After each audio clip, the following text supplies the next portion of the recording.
வணக்கம், welcome back to chef Dina's kitchen. இன்னைக்கு நம்ம எந்த ஊருனா காரைக்குடி சொல்லும் போது உங்கள் எல்லாருக்குமே தெரிஞ்சிருக்கும். வீடுகள் பிரம்மாண்டமான வீடுகள் இருக்கும். முன்னோர்கள் அந்த காலத்தில் கட்டி வச்சுருக்காங்க. எல்லா இடத்துலையும் பார்த்தீங்கன்னா ஒரு சின்ன கிராமம் தான் இருக்கும். அதில் ஒரு சிவன் கோயில், ஒரு பிள்ளையார் கோயில் இருக்கும். காரைக்குடிங்கிற இடத்துல ஒரு பிரிவாக 5-6 ஊர் இருக்கும். முத்துப்பட்டினம், செக்காலை, செஞ்சை, அந்த மாதிரி நிறைய பிரிவுகள் சின்ன சின்ன ஊராக இருக்கும். அந்த ஒவ்வொரு ஊர்லேயும் செஞ்சை சிவன் கோயில் இருக்கும், செக்காலை சிவன் கோயில் இருக்கும், முத்துப்பட்டினம் மீனாட்சி அம்மன் கோயில் இருக்கும். அந்த மாதிரி ஒவ்வொரு ஊர்லேயும் தனித்தனியாக கோயில் இருக்கும். நாங்களே சொல்லிக்கிறத விட நீங்கள் வெளியூர்லேருந்து வந்து பாருங்கள், பிரமிக்கக்கூடிய விஷயங்கள் நிறைய இருக்குது. இந்த மாதிரி இடத்தையும் வந்து மக்கள் வந்து பார்த்தா ரொம்ப நல்லாயிருக்கும். என்னோட எக்ஸ்பீரியன்ஸில் ஷேர் பண்ணுறேன். எனக்கு ஒரு புது அனுபவம் கிடச்சிருக்கு. சரி வாங்க, இன்றைக்கி நம்ம என்ன ரெசிபி பண்ண போகிறோம் கேட்டினா, இன்றைக்கி வந்து நம்ம அந்த இட்லிக்கு, தோசைக்கு, அதுக்கெலாம் சைட் டிஷ் என்ன பண்ண போகிறோம். செட்டிநாடு வழக்கப்படி பார்த்தா அதை தொட்டுக்கைன்னு சொல்கிறது. இட்லிக்கு தொட்டுக்கை, தோசைக்கு தொட்டுக்கைன்னு சொல்லுவோம். அந்த இதில் நிறைய டிஷ்ஷஸ் இருக்குது தொட்டுக்கையிலேயே. அதில் வெங்காய கோஸுங்கிறத இன்றைக்கி நாங்கள் செஞ்சு பார்க்க போகிறோம். நம்ம கோஸ்து வேற, கோஸ் வேற. இந்த இடத்துல இதுக்கு ஒரு ஸ்பைசஸ் யூஸ் பண்ணுறாங்க. அதாவது கொஞ்சம் சோம்பு, கசகசா இதெல்லாம் வறுத்து அதை அரைச்சி அதுக்கப்புறம் வந்து இந்த வெங்காயத்தோட போட்டு குக் பண்ண போகிறாங்க. சும்மா யாராவது கெஸ்ட் வந்துட்டா கூட உடனேப்பா இந்த சோம்பு சீரகத்தை அரைச்சி போட்டு ஒரு வெங்காய கோஸை வை, டிஃபனை ரெடி பண்ணுங்க அப்படின்னு சொல்லிடுவாங்க. அது ரொம்ப திவ்யமாக இருக்கும் சாப்பிட்றதுக்கு. சூடாக இருக்க இட்லி மேலே நல்லெண்ணெய் ஊற்றி இந்த வெங்காய கோஸ் வச்சு சாப்பிட்டாலும் ரொம்ப நல்லா இருக்கும். Nice, very good. வெங்காய கோஸ் வச்சு நம்ம சாப்பிடும்போது பார்த்தீங்கன்னா 4 இட்லி சாப்பிட்ற இடத்துல 5-6 கூட சாப்பிடுவாங்க. நல்லா சுட இட்லி பஞ்சு போல் ரெடி பண்ணிவிட்டு அப்போ இந்த மாதிரி வெங்காய கோஸ் நீங்கள் வச்சு சாப்பிட்டீங்கன்னா கண்டிப்பாக அவங்க சொன்ன மாதிரியே ஒருத்தர் 4 இட்லி சாப்பிட்றவங்க 6 இட்லி சாப்பிடலாம். ஸோ இந்த ரெசிபி நம்மளுக்கு சொல்லி தரப்போகிறாங்க என்ன, திருமதி முத்துக்கருப்பி. அவங்க கிட்ட தான் இந்த ரெசிபி பற்றி நிறைய விஷயம் கேட்டு தெரிஞ்சுக்கிறோம். அதே டைமில் நமக்கு ஏகப்பட்ட ரெசிபிகள் வந்து சொல்லி கொடுத்துருக்காங்க. சாப்பாட்டுக்கு ரொம்ப பிரசித்தி பெற்றது தான் செட்டிநாடு உணவுங்கிறது. கல்யாணத்திலே முதல்ல பண்ணுறது பருப்பு போட்டு சாம்பார் வைக்கிறோமோ இல்லையோ அந்த வெங்காய கோஸ் வச்சுருவாங்க. ரொம்ப நல்லா இருக்கும். அது செட்டிநாடு சைடில் பண்ணுற ரெசிபியில் ப்ராப்பராக அந்தந்த ஊருக்கு வந்து எதுக்காக கேட்குறேன்னா நம்ம தெரிஞ்சுக்கலாம் ப்ராப்பரான முறையில். அதனால தான் இன்றைக்கி அவங்களை மீட் பண்ண வந்திருக்கேன். வாங்க உங்கள் வீட்டுக்கு போகலாம்.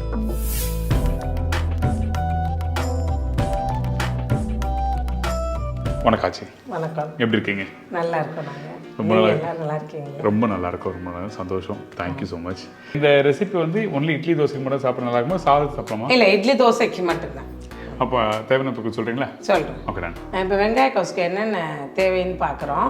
அதுக்கு வந்து ஒரு 4 பெரிய வெங்காயம், நல்லா இப்படி உருளைக்கிழங்கு, ஒரு உருளைக்கிழங்கு, தக்காளி வந்து 2 தக்காளி.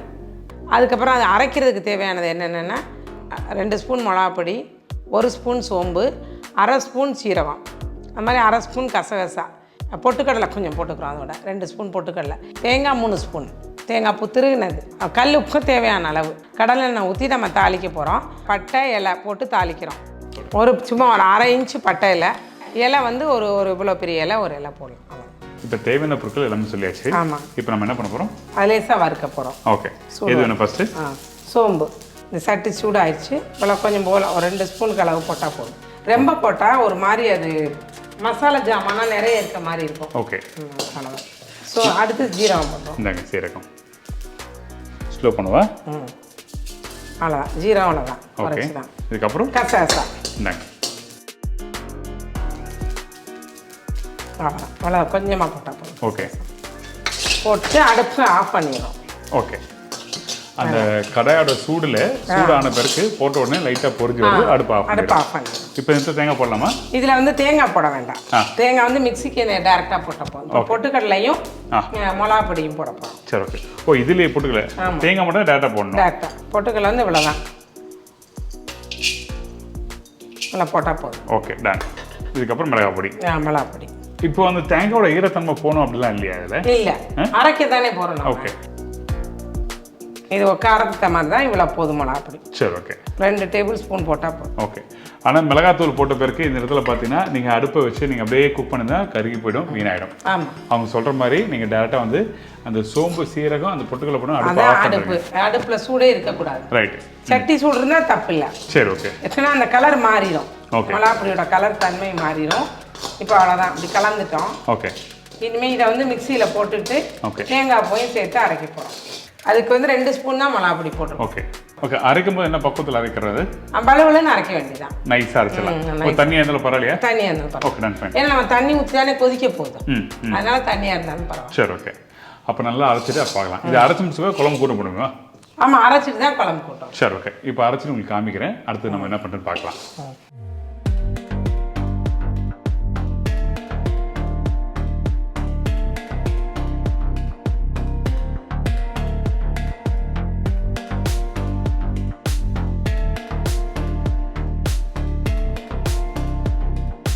இப்போ மசாலா அரைச்சி ரெடி ஆயிடுச்சு. ஓகே. நம்ம இப்போ வெங்காய கோஸ் ரெடி பண்ண போகிறோம். நல்லா நைஸாக திக்காக அரைச்சிருக்கோம். ஆமாம். Okay, done fine. ஆனால் அந்த தேங்காய்லாம் போட்டு அரைக்கும் போது அந்த கலர் பார்த்தீங்கன்னா அந்த ஒரு ஆரஞ்சு கலர் நல்லா சூப்பராக இருக்கு. ரொம்ப ரெட்டாகவும் இருக்கக்கூடாது, மஞ்சளாகவும் இருக்கக்கூடாது. ஓகே, சரி. அப்போ நம்ம பண்ண ஆரம்பிச்சலாமா? இப்போ இந்த இடத்துல அந்த கசகசா லைட்டாக வறுத்து போட்டோம்ல, இப்போ இந்த மாதிரி அரையும் போது அந்த கசகசா அரைப்படமா? வறுத்தா தான் அரைப்படும். ஓகே. பச்சையாக இருந்தால் அரைக்க வராதுன்னு நினைக்கிறோம் நாங்கள். ஓகே, அது உண்மை. அதனால தான் நான் கேட்குறேன். இப்போ ஆயில் கடலெண்ணெய் விட்டு நம்ம சமையல் பண்ணுறோம். எண்ணெய் காயிச்சோன்னே ஓகே, நம்ம வந்து 2 சோம்பு போடுறோம். ஓகே. பட்டை இலையை போட்டு தாளிக்கிறோம். பட்டை இலையும் அப்போ அந்த பிரிஞ்சிலையும். பட்டையும் அந்த இலையும். ஓகே. காரைக்குடி சைடு இருக்கவங்க பெரும்பகுதி வந்து இந்த பட்டை இலை கூட யூஸ் பண்ண மாட்டாங்க. ஓகே. அந்த காலத்தில் இதெல்லாம் இல்லை, இருந்திருந்தா கூட இந்த நான்வெஜ் அதுக்கு தான் யூஸ் பண்ணுவாங்க. இந்த மாதிரி அரைச்சி ஊற்றுறதுக்கு பட்டைக்கும் இதுவும் தேங்காய் வச்சு அரைச்சி ஊற்றினாலே இந்த பட்டை இந்த இலையும் மட்டும் சேர்ப்பாங்க. ஓகே. அந்த லவங்கம், இந்த அன்னாசி பூ அதெல்லாம் நம்ம சேர்க்குறது. சிக்கனுக்கு வந்து நாங்கள் இந்த பட்டை இலையை யூஸ் பண்ணுறது இல்லை. சிக்கனுக்கும் மீனுக்கும் யூஸ் பண்ண மாட்டோம். ஓகே. மட்டனுக்கு யூஸ் பண்ணுவாங்க. மட்டன் யூஸ் பண்ணுவாங்க. பட்டை வந்து இந்த அளவு போதும். சரி, ஓகே. இலை போடுறோம். ஓகே. கொஞ்சம் போல் சோம்பு போடுறோம். சோம்பு மட்டும்தான் போடுறோம். ஓகே. தேங்காய் அரைச்சிக்கிட்டனாலே சோம்பு தான் போட்டு தாளிக்கணும். அவ்வளோதான், போதும். சோம்போட வாசம் வந்து எதையும் பீட் பண்ண முடியாது. அந்த அளவுக்கு ஒரு ஸ்ட்ராங்கான நல்ல வாசம். அதனால இந்த சோம்பு மட்டும்தான், அவ்வளோதான். இனிமேல் வெங்காயம் போட்டுறோம். ஓகே.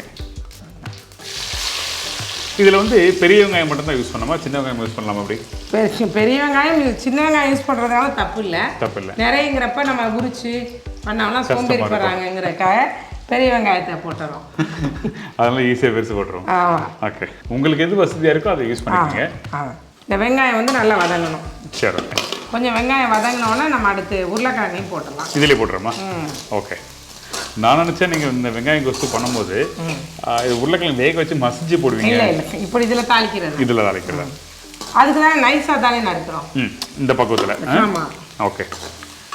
இது அந்த பொரியல் கட் பண்ணுற ஆம்லெட்டுக்கெல்லாம் வெங்காயம் நறுக்கிறோம்ல, ஆமாம், அந்த மாதிரி நறுக்கிக்கிட்டு ஓகே அதே பக்குவம் தான் உருளைக்கிழங்கு நறுக்கணும். சரி, ஓகே. வெங்காயம் இப்படி வதங்கிடுச்சு. நல்லா பொன்னிறமாக வரணுங்கிறது கிடையாது, ஏன்னா மற்ற எல்லாமே நம்ம போடணும்ல, அதனால இந்த அளவு வதங்கினா போதும். இந்த பக்கம் போதும். சரி. இப்போ வந்து உருளைக்கிழங்கு போடுறோம். உருளைக்கிழங்கு அப்படி மதிச்சு விட்டோன்னா கொஞ்சம் ஒன்னோட ஒன்று ஒட்டி இருந்தா கூட அதுவும் பிரிஞ்சுக்கும். சரி, ஓகே. நைஸாக நறுக்கிறப்ப அது ஒன்று சேர்ந்து வந்திருக்கும்ல, 1-2 ஒட்டி இருக்கும், சரியா கட் பண்ணாமல் இருக்கும். அப்போ அந்த டைமில் வந்து இந்த மாதிரி இருந்தால் நல்லாயிருக்கும் உருளைக்கிழங்கு மெலிசா. ஓகே. ஸோ இப்போ இந்த உருளைக்கிழங்கு வெங்காயத்தை நல்லா வதக்கும். ஆமாம், நல்லா வதங்கிடுச்சு. உருளைக்கிழங்கு வதங்கினது போதுமா? இது போதும். ஓகே, போதும், அவ்வளோதான்.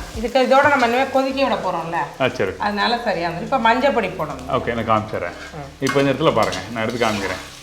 அந்த உருளைக்கிழங்கு வெங்காயம் ஃபஸ்ட்டு பார்த்தீங்கன்னா ஒரு 30 to 40% வதங்கிருந்தது. இப்போ இந்த உருளைக்கிழங்கு போட்ட பிறகு ஒரு 60% வந்திருக்கும் இந்த வெங்காயம். இந்த காயம் பார்த்தீங்கன்னா சும்மா ஒரு 40% வதங்கியிருக்கும், மடங்கி இருக்கும், அவ்வளோதான். ஆமாம், அந்த ஃப்ரெஷ்ஷாக இல்லாமல் கொஞ்சம் மடங்கி இருக்கும். Okay, ton. 1 ஸ்பூன் மஞ்சள் பொடி போட போகிறோம். சரி.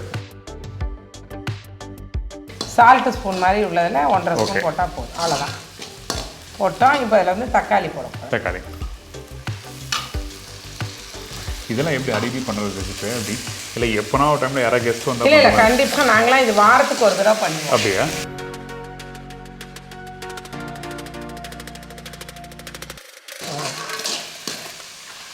இனிமேல் அரைச்சதை ஊற்ற போகிறோம். அரைச்சதையா? இந்தாங்க, மிக்ஸி ஜாரில் இருக்கு. இப்போ அந்த மசாலாவை போட்டுடுறோம். ஆமாம், மசாலா போட்டு நல்லா தண்ணியும் கழுவி ஊற்றிடுறோம். ஓகே. தண்ணி கூட ஊற்றினாலும் தப்பு இல்லை. தப்பு இல்லையா? கொதிச்சு மத்தணும்ல.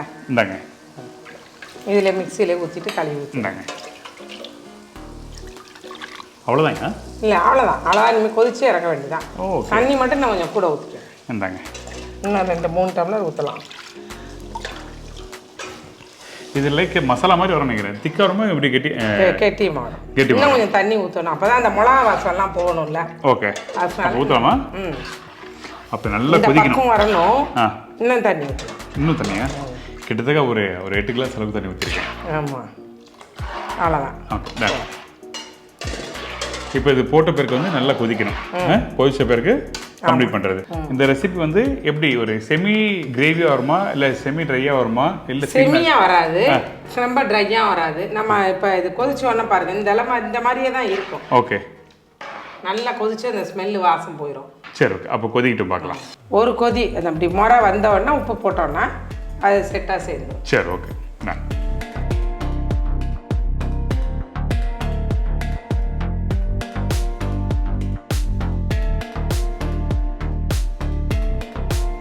வெங்காய கோஸ் நல்லா கொதிச்சு ரெடி ஆயிடுச்சு பாருங்க. ஓகே. மாதிரி மனமாக நல்லா வாசமாக இருக்குது. எண்ணெய் ரொம்ப கக்கி வெளியில் வரல. அந்த அளவான எண்ணெய் ஊற்றி சாப்பிட்றது தான் வெங்காய கோஸ். ரைட். கொஞ்சம் எண்ணெய் மிதக்கக்கூடாது. ஆனால் நான் ஃபஸ்ட்டு பார்க்கும்போது நீங்கள் தண்ணி ஊற்றும்போது கொஞ்சம் நல்லா தண்ணியாக இருக்க மாதிரி இருந்தது. நல்லா கொதிச்சு போயிருப்பேன், நல்லா திக்காயிடுச்சு. Okay, ton.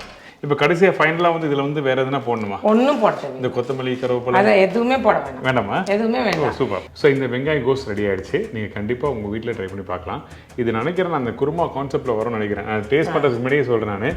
ஏன்னா பக்கம் பார்த்தீங்கன்னா அந்த ஒரு கெட்டிய தன்மை அந்த மாதிரி வந்திருக்கு. ஆமாம், இதில் கொஞ்சம் தண்ணியாக இருக்கலாம். Okay, done. இதை ஊற்றும் போது சரியாக வந்துடும். சுடு சுடு தோசையோட அந்த அக்கா கொடுத்துருக்காங்க. ஆமாம், இந்த இளந்தோசைக்கும் இந்த சட்னிக்கும் வெங்காய கோஸுக்கும் ரொம்ப நல்லாயிருக்கும். வெங்காயம் இளந்தோசை மெலிசா இருக்க தோசை இல்ல, மெலிசா இல்லாம வேக விடுறது இல்ல ரொம்ப. Okay okay okay okay. இதுல வந்து இந்த உருளைக்கிழங்கு போட்டிருக்கோம்ல, இந்த உருளைக்கிழங்கு இல்லாம வேற என்ன ஆப்ஷனா போடலாம்? அடிஷனலா போட வேண்டாம், போடணும். வெங்காயம் இந்த உருளைக்கிழங்கு போடுறப்ப அது இந்த மசிஞ்சு அதுவும் கொஞ்சம் கெட்டி கொடுக்கும். ஓகே.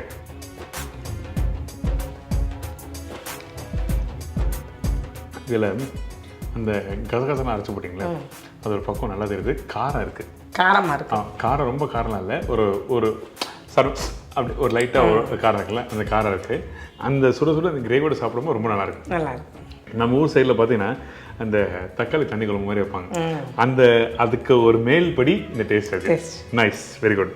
நான் தான் கேட்டேன், இந்த உருளைக்கிழங்கு இல்லாமல் இந்த இடத்துல வந்து வேற என்ன காய்கறி போட்டால் நல்லா இருக்குமா கேட்டேன். நீங்கள் உருளைக்கிழங்கு மட்டும் தான் போகணும். உருளைக்கிழங்கு வேற காய் போட்டால் வேற டிஷ் ஆயிரும், அதுக்கு பேர். ரொம்ப நல்லா இருக்குங்க. சூப்பர்.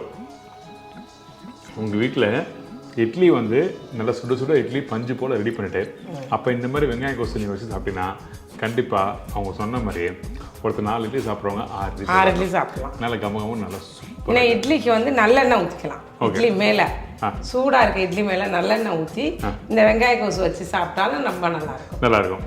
அந்த டேஸ்ட் காரம் இருக்குல்ல, அந்த நல்லெண்ணெய் வந்து அந்த காரத்தை கொஞ்சம் அமைக்கிறோம். ஓகே, சாப்பிட நல்லாயிருக்கும். இது ஹைலைட்டே பார்த்தீங்கன்னா ரொம்ப திக்காக கூடாது, கொஞ்சம் தின்னாக இருந்தால் தான் கரெக்டாக இருக்கும். நைஸ். இது ஸ்மூத்தான ஒரு கிரேவி டெக்ஸ்சர். அங்கங்கே ஒரு வெங்காயம், அப்பப்போ ஒரு உருளைக்கிழங்கு அப்படி கண்ணில் படுது.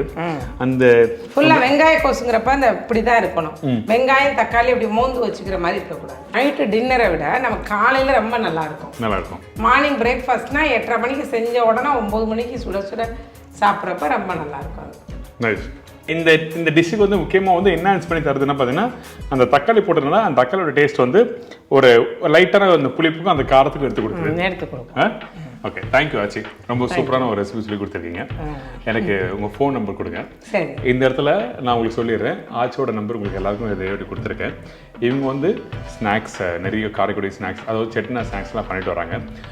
உங்களுக்கு யாருக்காவது வேணும்னா கண்டிப்பாக அவங்க காண்டாக்ட் பண்ணலாம். இப்போ தீபாவளியெல்லாம் வரப்போகுது.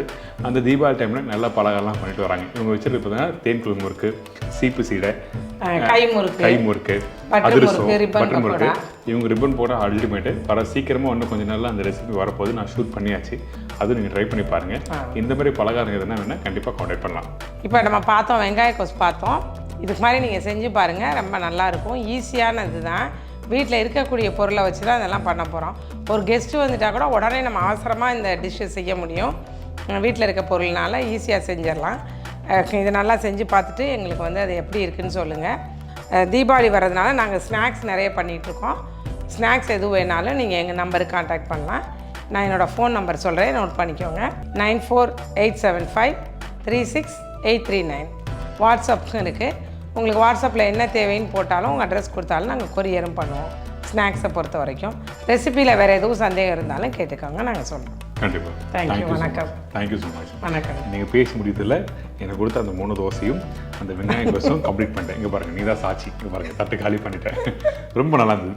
இது எனக்கு சாப்பிட எனக்கு ஃபஸ்ட்டு சாப்பிடும்போது இதில் என்ன அதிகமாக இருக்குது அப்படின்னு சொல்லி கெஸ் பண்ணுறது ஒரு ஆச்சு. அப்போ தான் அந்த கசகசாவோட வாசமும் அந்த தக்காளி நீங்கள் சொல்லும்போது அந்த புளிப்புத்தன்மை, காரத்தன்மை, அந்த மசாலாவோட வாசம் இதெல்லாம் சேர்த்து ரொம்ப நல்லா இருக்கும். நான் திருப்பி சொல்கிறேன், இந்த மாதிரி ப்ரிப்பரேஷன் பண்ணும்போது சுட சுட சாப்பிட்டா தான் உங்களுக்கு அது தெரியும். நல்லா இருக்கும். அந்த கிரேவி திக்காக இருக்கக்கூடாது, கொஞ்சம் தின்னாக இருக்கணும். அதே டைமில் சூடான சாஃப்டான இட்லி, நல்லா பஞ்சு போல். என்ன தோசை சொன்னீங்க? இளந்தோசை. இளந்தோசை. அப்படியே தோசையை ஊற்றிட்டு கருகிடக்கூடாது, ரோஸ்ட் இருக்கக்கூடாது, ரொம்ப எண்ணெய் ஊற்றக்கூடாது, அப்படியே இருக்கிறது. அப்படி எடுத்து நீங்கள் சாப்பிட்னா ஃபர்ஸ்ட் கிளாஸாக இருக்கும். நீங்கள் ஒரு ஃபீல் பண்ணி சாப்பிடுவீங்க. தேங்க்யூ ஆச்சு. ரொம்ப நன்றி. வணக்கம். ரொம்ப நன்றி. எனக்கு இந்த ரெசிபி எல்லாருக்கும் பிடிச்சிருக்கிறேன். இதே மாதிரி நான் இன்னொரு நாள் ஒரு புது ரெசிபி சந்திக்கிறேன். நன்றி, வணக்கம். See you, bye. Take care.